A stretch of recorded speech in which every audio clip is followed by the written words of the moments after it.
পটুয়াখালীর বাউফলে নিয়ন্ত্রণ হারিয়ে রাস্তার পাশে খাদে উল্টে পড়েছে ঢাকাগামী 10 মিনা এক্সপ্রেস নামের একটি যাত্রীবাহী বাস। এ ঘটনায় শিশুসহ অন্তত 20 জন আহত হয়েছেন। শুক্রবার সকাল 9টার দিকে উপজেলার গোসিঙ্গা এলাকার লাল মিয়ার বাড়ির সামনে দুর্ঘটনা ঘটে। প্রত্যক্ষদর্শীরা জানান, সকাল 8টায় 10 মিনা থেকে ঢাকার উদ্দেশ্যে ছেড়ে আসা বাসটি বাউফলের বিলবিলাস বাজার এলাকায় পৌঁছে দুটি রিকশাকে ধাক্কা দেয়। এ সময় যাত্রীরা চালককে সতর্ক করলেও তিনি তা উপেক্ষা করেন। পরে গোসিঙ্গা এলাকায় পৌঁছালে বাসটি নিয়ন্ত্রণ হারিয়ে রাস্তার পাশের খাদে উল্টে পড়ে। দুর্ঘটনার পর ফায়ার সার্ভিসের সদস্য স্থানীয়রা দ্রুত উদ্ধার অভিযান শুরু করে। আহতদের বাউফল উপজেলা স্বাস্থ্য কমপ্লেক্স ও বরিশাল শেরে বাংলা মেডিকেল কলেজ হাসপাতালে পাঠানো হয়েছে। আহতদের মধ্যে জলিল আহমেদ ও রত্না বেগমের পরিচয় পাওয়া গেছে। তবে ঘটনার পর থেকেই বাস চালক পলাতক রয়েছেন। যাত্রীরা অভিযোগ করেছেন, হেলপার দিয়ে গাড়ি চালানো, চালকের অসতর্কতা, মাদকাসক্ত অবস্থায় গাড়ি চালানো এবং চলন্ত অবস্থায় মোবাইল ফোন ব্যবহারের কারণে এই সড়কে প্রায় দুর্ঘটনা ঘটছে। দুর্ঘটনার ঘটার কারণে অনভিজ্ঞ লোক দিয়া গাড়ি চালানো হয়। ও রাত্রে খেলা দেখছে, নেশা করে, এইসব লোক দিয়া এই রোডে বাউফল রোডে গাড়ি চালানো ঠিক না। ও একবার এক একটা রূপ চেঞ্জ করে, সময় দেয় চেয়ারম্যান, তারপরে দেয় 10 মিনিট এক্সপ্রেস, তারপরে দেয় ইসলামী এক্সপ্রেস। খালি ওই অ্যাক্সিডেন্টের পরে পরে এক একটা নাম চেঞ্জ করে। আসলে এই মালিক সমিতিও ভালো না, আর যারা জাগো দিয়ে গাড়ি চালায় তারা অনভিজ্ঞ এবং তাদের নেশাখোর এবং নেশা জাতীয় কোনো সেবন করে বিদায় এরা এক এক সময় এক একটা অ্যাক্সিডেন্ট করে। ঘটনা, এই গাড়িটা যখন বিল আসে তখনই ও তামারিয়া দুইটা অটো লাগাই যাইছে।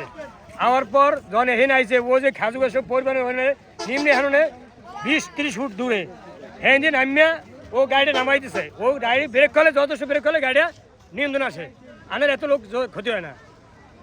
রোজ নামাই দিয়ে আইয়েই ও ছাড়িতে এনে ও যখন নামছে গাড়ি দেওয়ার পড়ছে হ্যাঁ থেকেও 30 ফুট দূরে, 30-40 ফুট দূরে গাড়িটা এই নামিয়ে আইসো। আমরা তো ড্রাইভার, ওরা যে চালায় ওরা বুঝে কি রোড অগো এরকম তামারে চালায়। আমি এই মালিক কালুবাড়ি বলছি যে আপনি ড্রাইভার পাল্টান, হ্যাঁ ড্রাইভার পাল্টাইতেছে না। এতবার বলছি, আমি একদিন ফোন দিয়ে করেছি কালু ভাই আমি ড্রাইভার, আমাগুলো দুর্ব্যবহার করে এবং আমাগুলো গাড়ি কেন গাড়ি লাগাই দেয়, ও ফাইলে পড়ে দেবে। ঠিক আছে, সেই গাড়ি হ্যার গাড়ি ফাইলে পড়ছে। এই আমার দেবো। এখন আমি পরিবহন যে বাইকের বলছি, তোমরা দ্রুত চালাও, ঠান্ডা মতো চালাও, তোমরা কোনো ইভাবে চলো না। এই জন্য গাড়ি চালাও পরিবহন, ও গাড়ি ড্রাইভার, ও লঙ্গিবের গাড়ি চালায়, ওই এখানে সেই ভরে লঙ্গি ভরা। আমার ড্রাইভার কোনো নিয়ম নাই যে গাড়িতে ড্রাইভার লঙ্গিবের গাড়ি চালান, হেলবারও কোনো লঙ্গিবের পরিবহন যাক, সেই লোকালোক যাও। এটা আমার এবং সরকার থেকে আমাকে এটা 4 লাইন করার দরকার। এই রাস্তাটা এটা 4 লাইন করলে জনগণের গাড়িটা নিরাপদ থাকবে, এত দুর্ঘটনা ঘটবে না। হ্যাঁ, 4 লাইনে আমাকে দরকার এটা। এবং আমাকে মহারাজ এমপি মাসুদ ভাইকে বলছি যে আপনি এই রাস্তাটা দ্রুত যে 4 লাইন করায়, এটা তার কাছে অনুরোধ। সামনে আমিও তো ড্রাইভার, আমি যে বলবো না আমিও ড্রাইভার, আমাকে যাই 4 লাইন করুক। যে অটো যে গাড়ি এই লাইন আমাকে 2 লাইনে এটা কিছু হয় না। 2 লাইনে সামনে দেখেন এখন যে জাম পড়ে গেছে, একটা গাড়ি থামালে জাম পড়ে যাবে, অনেক জাম পড়ে যায়। গাড়িটা দ্রুতভাবে চালানোই বেশি ক্ষয়ক্ষতি হয়ে গেছে মানুষের। আর গল্প গুজারি করছে, ওই লোকেরা গল্প গুজারি করে আর গাড়ি চালায়। গাড়িটা টানটা একটু দ্রুত হয়ে গেছে, এই সময় তো আমি জানি, আর বেশি আর বলতে পারি না। সেদিকে আমরা কাজ ভাঙ্গা করতে কষ্ট হয়েছে, আর বাচ্চা কাচ্চাও কিছু টানিয়ে উঠেছি, আর বাকিটা কিরা তোমরা সেটা বলতে পারি না। নিজের যান বাসায় কিন্তু নিজের কষ্ট। বাচ্চা কয়েকজন উঠেছে, আমি টানিয়া, কেউ মাথা ফাটছে, কেউ ঝোলাইছে, কাজ ভাঙ্গা করছে।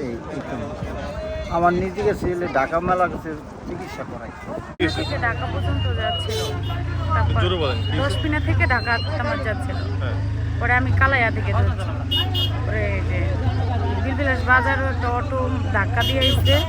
ধাক্কা দেওয়া আসার পরে না করছে, অনেক অস্তে করে গাড়ি চালাতে হচ্ছে, শোনে নাই। এ মানে কি একবারে সাইডে যায়, ফাঁকা রাস্তার ভিতরে সাইডে গাড়ি চালাইতে যায়, একবারে ফালাই দিচ্ছে গাড়ি রাস্তার সাইডে।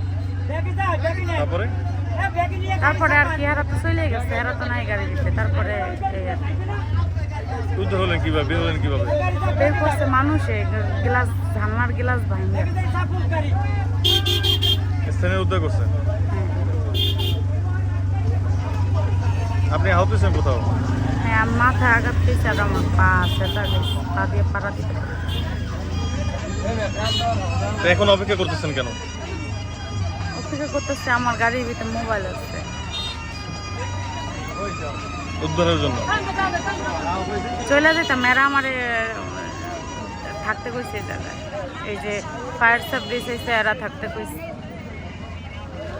এ বিষয়ে বাউফল উপজেলা নির্বাহী কর্মকর্তা সালেহ আহমেদ বলেন, সড়কটি পর্যাপ্ত প্রশস্ত না হওয়ায় দুটি বাস সহজে চলাচল করতে পারে না। সড়ক আরো 5 থেকে 6 ফুট প্রশস্ত করার বিষয়ে জেলা পর্যায়ে আলোচনা হয়েছে বলেও জানান তিনি। কথা বলেছি, আমাদের একটা প্ল্যান আছে যে এটা আরো একটু বড় করা, আরো যদি আমরা 5-6 ফিট যদি বড় করতে পারি, দুইটা বাস ইজিলি ক্রস করতে পারবে। আর যেটা বলে গাছ লাগানোর কথা যেটা বললেন, যেখানে যেখানে গাছ নেই আমরা খুব শীঘ্রই গাছ লাগানোর একটা পরিকল্পনা আছে আমাদের, খুব শীঘ্রই সেটা বৃষ্টিটা কমলেই গাছ লাগাই ফেলবো।